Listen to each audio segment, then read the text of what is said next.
Hello everybody and welcome. In this video I'm going to show you how to perform hard reset for your BOSE S1 Pro Plus.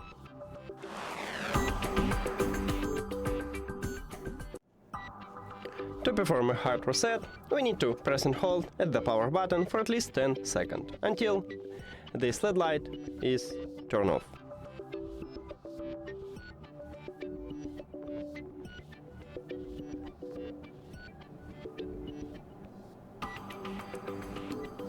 And as you can see right here, we have the information that resetting. So now we can release a finger, and firstly we should remove the speaker from your device. So click, if you have iPhone, click information icon. If you have Android, click settings icon, then forget device and forget device.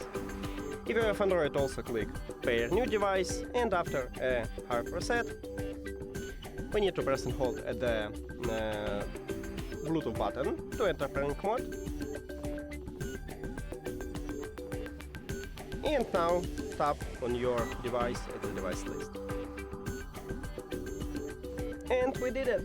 Thank you for watching this video. If you found it helpful, please consider subscribing to the channel and leave the like on the video. See you later!